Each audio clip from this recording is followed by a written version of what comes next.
नमस्कार, India voice देख रहे हैं आप। मैं हूं आपके साथ रिया डंगवाल। बुलेटिन की शुरुआत करेंगे इस वक्त की बड़ी खबर के साथ। राजधानी लखनऊ के अवध शिल्प ग्राम में आम महोत्सव का आयोजन हुआ। शुक्रवार को मुख्यमंत्री योगी आदित्यनाथ ने महोत्सव का शुभारंभ किया।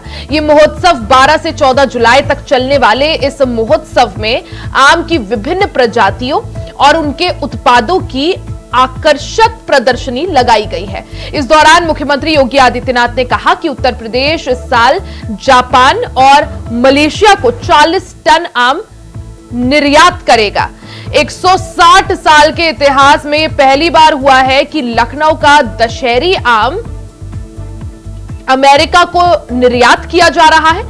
भारत में दशहरी का दाम 60 से 100 रुपए के बीच है, लेकिन यही दशहरी जब अमेरिका के मार्केट में पहुंचा तो इसका दाम 900 रुपए किलो हो गया है।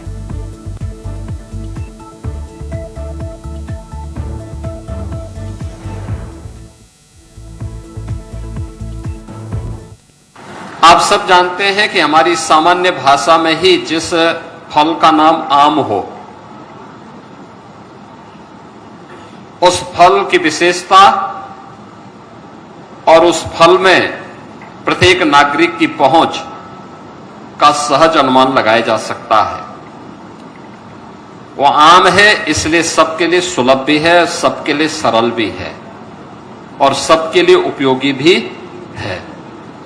और इसीलिए तो जो आम होगा वही राजा भी होगा, और इसलिए फलों के राजा के रूप में आम को सबने महत्व दिया है। आम महोत्सव 2024 पिछले 7-8 वर्षों से उत्तर प्रदेश सरकार आयोजित करती है। अपने प्रगतिशील किसानों और बागबानों को सम्मानित करती है।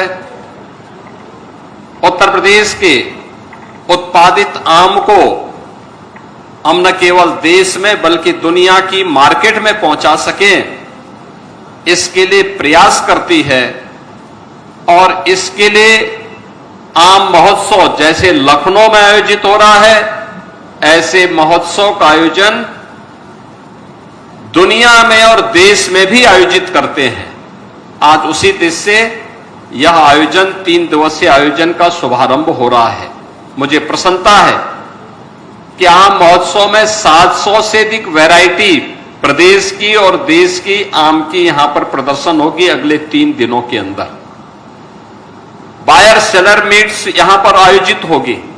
आयात और निर्यात के लिए नए नए उपक्रम यहां पर होंगे। और मुझे प्रसन्नता है कि जैसे मैं आम महोत्सव में आया तो सबसे पहला काम तो मैंने किया कि जापान के लिए यहां से आम को निर्यात करने के एक कार्यक्रम का मैंने शुभारंभ किया। और मुझे जानकर प्रसन्नता हुई कि जापान और मलेशिया में 40 टन आम इस साल निर्यात होगा उत्तर प्रदेश का। पहली बार, जैसा कि विभाग के मंत्री भी बोल रहे थे, कि लखनऊ का दशहरी अमेरिका गया।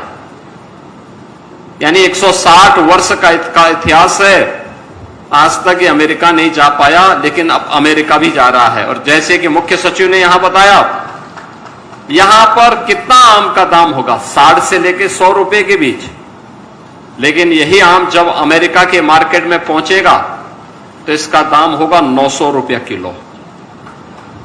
गत वर्ष उद्यान विभाग की टीम, आज के मुख्य सचिव भी थे और हमारे मंत्री, उद्यान मंत्री भी थे और अन्य अधिकारी भी गए थे, मास्को में गए थे। वहां पे इन्होंने आम महोत्सव किया था। वहां से भी इनको ऑर्डर मिले थे। लखनऊ, अमरोहा के हमारे किसान गए थे। किसानों के लिए ही हम लोगों ने प्रदेश के अंदर भारत सरकार के सहयोग से 4 पैक हाउस बनाए हैं, जो सहारनपुर में है, अमरोहा में है, लखनऊ में है और वाराणसी में है। यह एक नई शुरुआत है। अच्छा दाम मिले। हमें यहां की मार्केट के लिए भी आम उत्पादन करना है, आम नागरिक के लिए भी आम उत्पादित करना है, लेकिन साथ साथ दुनिया की मार्केट में भी छाना है। और यह क्षमता हमारे अन्नदाता किसानों में है, हमारे यहां की औद्यानिक फसलों से जुड़े हुए जो बागवान हैं उनमें भी ये क्षमता है। केवल 3.25 लाख हेक्टेयर क्षेत्रफल में जो फसल होती है वह प्रदेश में और देश के लिए 58 लाख मीट्रिक टन आम का उत्पादन कर देती है। यानी देश की कुल आम उत्पादन का 25 से 30% आम उत्पादन अकेले उत्तर प्रदेश में होता है। और इसमें भी अलग अलग वैरायटी। आप पश्चिम में जाएंगे, सहारनपुर से लेकर के मेरठ के बीच में रटौल आपको मिल जाएगा। आप अमरोहा में आएंगे, दूसरी प्रजाति आपको मिलेगी। लखनऊ में आएंगे तो लखनऊ में आपको दशहरी मिल जाएगी। बस्ती में जाएंगे वहां पर अम्रपाली मिल जाएगा। गोरखपुर में जाएंगे गौरजीत मिल जाएगा। वाराणसी जाएंगे लंगड़ा मिल जाएगा। ऐसी अलग अलग जनपद की अलग अलग वैरायटी भी है।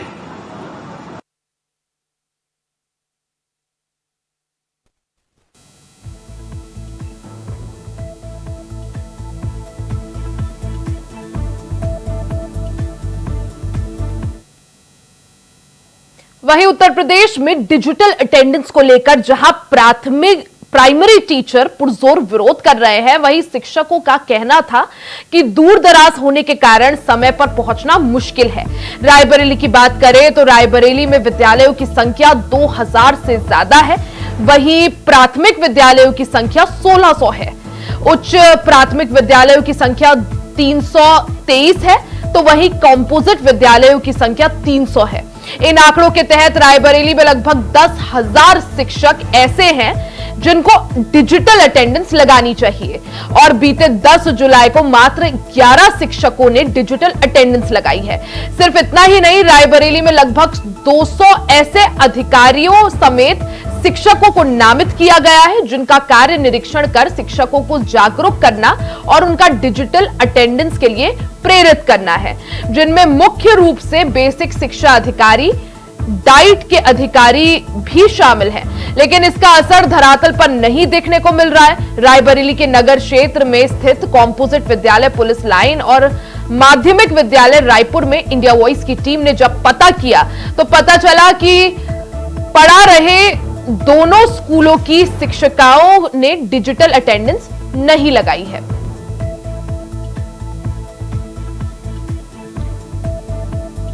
तो डिजिटल अटेंडेंस को लेकर विवाद थमने का नाम नहीं ले रहा है। जहां एक तरफ जो शिक्षक हैं वो डिजिटल अटेंडेंस लगाने से परहेज करते हुए नजर आ रहे हैं।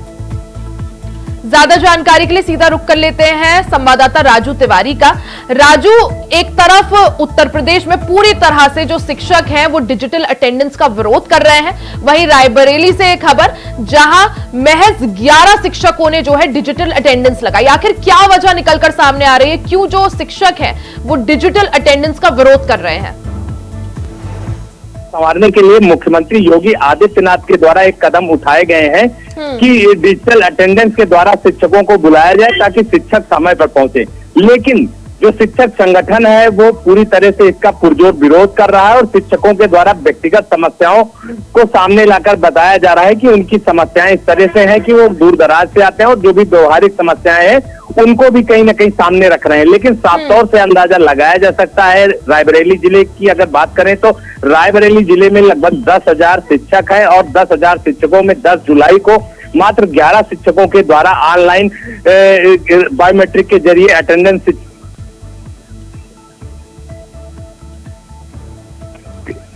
के जरिए शिक्षकों की हाजिरी लगाई जाएगी। तो कहीं ना कहीं जो शिक्षक हैं वो समय पर आएंगे और जो शिक्षा का स्तर होगा वो भी सुधरेगा। लेकिन साफ तौर से जो प्रदेश समेत अगर रायबरेली की बात करें तो रायबरेली में जो शिक्षक संगठन है वो अलग अलग मांगे कर रहे हैं और अलग अलग इस मामले का बहिष्कार कर रहे हैं। जी बिल्कुल राजू, इससे पहले अटेंडेंस के और भी कई तरह के तरीके थे, साइन करना, बायोमेट्रिक, लेकिन अब जिस तरह से मुख्यमंत्री योगी आदित्यनाथ के नेतृत्व में जो सरकार चल रही है उसने डिजिटल अटेंडेंस की एक पहल शुरू की है। आखिर वजह क्या, क्यों आखिर जो शिक्षक है वो इसका विरोध कर रहे हैं? और अगर आंकड़ों पर एक बार नजर डालें रायबरेली के, तो लगभग 10,000 शिक्षकों को डिजिटल अटेंडेंस लगानी चाहिए थी, क्योंकि 10,000 के करीब जो शिक्षक हैं वो अपनी सेवाएं दे रहे हैं। लेकिन उन 10,000 शिक्षकों में से महज 11 शिक्षकों ने अपनी अटेंडेंस लगाई। अगर इतने बड़े पैमाने में शिक्षक जो विरोध कर रहे हैं, तो क्या उनसे एक समन्वय स्थापित करने की यहां पर प्रशासन की किसी तरह की कोशिश? जी देखिए, आपको बता दूं कि जिस तरह से सरकार की मंशा है कि शिक्षक जो दूर दराज से लगातार शिकायतें आ रही थी जिला स्तर तक, तो उसको देखते हुए अगर कहा जाए तो प्रदेश सरकार के द्वारा एक कड़े कदम उठाए गए हैं ताकि शिक्षक जो है वो समय पर आए। लेकिन शिक्षकों को अलग अलग प्रकार से इस पूरे मामले में परेशानी हो रही है और बात करने पर शिक्षकों के द्वारा बताया जा रहा है कि वो दूर दराज से विद्यालय आते हैं और भी जो व्यवस्थाएं हैं उसमें व्यवधान होता है कि वो समय पर विद्यालय नहीं पहुंच पाते।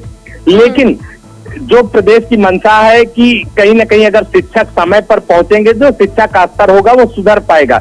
लेकिन जो शिक्षक संगठन है वो लगातार इसका पुरजोर विरोध कर रहा है और वो कतई जो है बायोमेट्रिक सिग्नेचर के जरिए अभी तक इसको मानने के लिए तैयार नहीं है।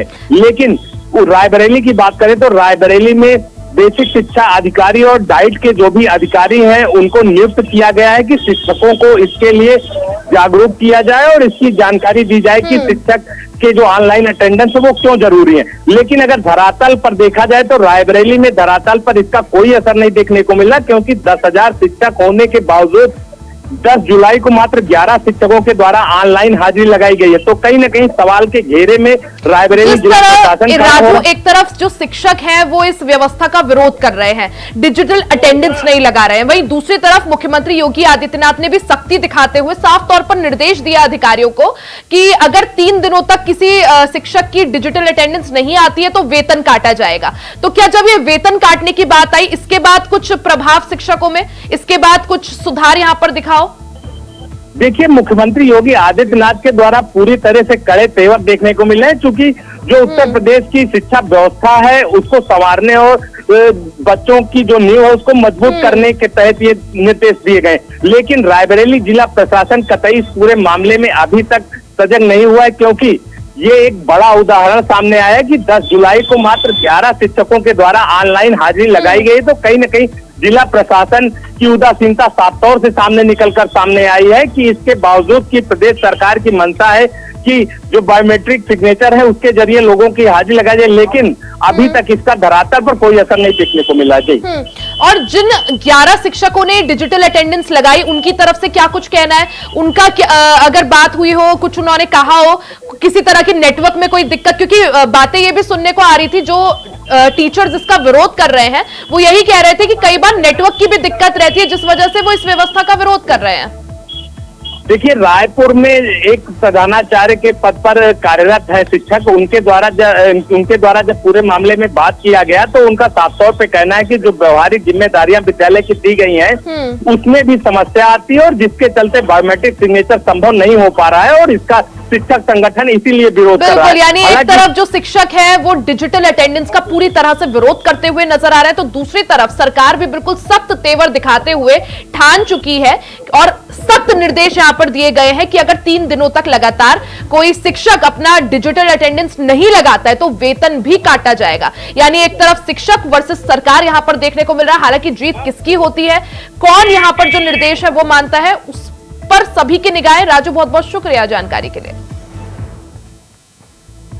खबरों में आगे बढ़ते हैं। 25 जून को संविधान हत्या दिवस मनाया जाएगा। केंद्र सरकार ने इसका नोटिफिकेशन भी जारी कर दिया है। तो बड़ी खबर आपको बता दें, यहां पर 25 जून को संविधान हत्या दिवस मनाया जाएगा।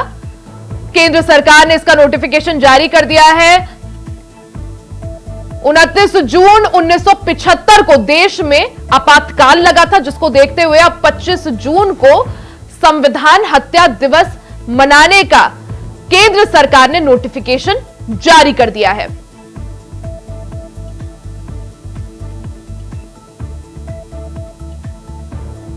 तो बड़ी खबर आपको बता दें, 25 जून को संविधान हत्या दिवस मनाया जाएगा। केंद्र सरकार ने इसका नोटिफिकेशन भी जारी कर दिया है। तो 25 जून को संविधान हत्या दिवस मनाया जाएगा। केंद्र सरकार ने इस चीज का नोटिफिकेशन भी जारी कर दिया है। 29 जून 1975 को देश में आपातकाल लगा था, जिसको देखते हुए अब 25 जून को संविधान हत्या दिवस मनाया जाएगा। केंद्र सरकार ने इसका नोटिफिकेशन भी जारी कर दिया है। तो 25 जून को संविधान हत्या दिवस मनाया जाएगा। केंद्र सरकार ने इसका नोटिफिकेशन भी जारी किया है।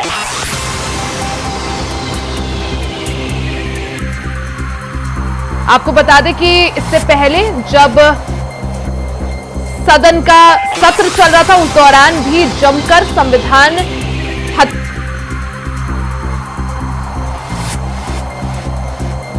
तो ज्यादा जानकारी के लिए सीधा रुख कर लेते हैं संवाददाता आदित्य कुमार का।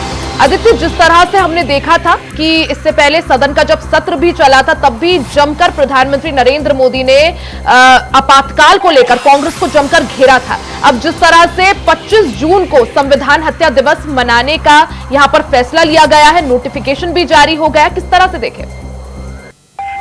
जी, आपको बता दें कि अभी जो है भारत के राजपत्र में जो है केंद्रीय गृह मंत्रालय के द्वारा अधिसूचना जारी करके राजपत्र में यह चीज प्रकाशित की गई है कि 25 जून को जो है वो संविधान हत्या दिवस मनाया जाएगा। और इसके ऊपर जो है राजनीतिक प्रतिक्रिया भी लगातार आना शुरू हो गई है। सबसे पहले हमने देखा कि सोशल मीडिया एक्स पर गृह मंत्री अमित शाह ने पोस्ट किया और उस पर लिखा गया कि जो है प्रधानमंत्री इंदिरा गांधी की तानाशाही मानसिकता को दिखाते हुए उन्होंने जो आपातकाल लगाया था, तो उस दौरान जो भी पीड़ित लोग थे जिन्होंने अपना संघर्ष का योगदान किया, तो उनके योगदान को याद करते हुए, कई लोगों के संघर्ष को याद करते हुए ये संविधान हत्या दिवस मनाया जा रहा है। और इसके कई सारे मायने भी निकल कर आ रहे हैं। साथ ही उन्होंने अपने पोस्ट से ये भी कहना चाहा कि ये जो संविधान हत्या दिवस है, तो इस संविधान हत्या दिवस को लेकर जो तमाम तरह की प्रक्रिया भी आ रही है। साथ ही ये भी कहा जा रहा है कि जो लोग उस समय पीड़ित थे, जो उन्होंने बलिदान जो दिया था, जो उन्होंने संघर्ष किया था संविधान के दौरान जो है, तो उनको याद करने के लिए मनाया जा रहा है। और आपको बताएं कि केंद्रीय गृह मंत्रालय ने भारत के राजपत्र में जो है अधिसूचना जारी करके ये जानकारी दी है और अभी तुरंत ये जानकारी निकल कर आई है। और जैसे ही जानकारी निकली तो तमाम प्रतिक्रिया भी इसमें आना शुरू हो गई। और बता दें कि बीजेपी नेता जो है कपिल मिश्रा के द्वारा भी इसमें जो है काफी जानकारी सोशल मीडिया एक्स पर तमाम प्रतिक्रियाओं की बाढ़ आना धीरे धीरे वो शुरू हो चुकी है। लेकिन आदित्य, ये चीज समझना भी यहाँ पर जरूरी कि जिस तरह से सदन के सत्र के दौरान भी हमने देखा था, प्रधानमंत्री नरेंद्र मोदी ने आपातकाल को लेकर जमकर कांग्रेस, राहुल गांधी पर निशाना साधा था, गांधी परिवार पर निशाना साधा था। अब जिस तरह से ये फैसला यहाँ पर गृह मंत्रालय द्वारा लिया गया कि 25 जून को संविधान हत्या दिवस के रूप में मनाया जाएगा हर साल, और नोटिफिकेशन जारी हो गया है, तो किस तरह से इन दोनों बातों को जोड़कर यहां पर देखा जा सकता है कि बीजेपी पूरी तरह से यहां पर कांग्रेस पर एक तरह से प्रहार करने के मूड में?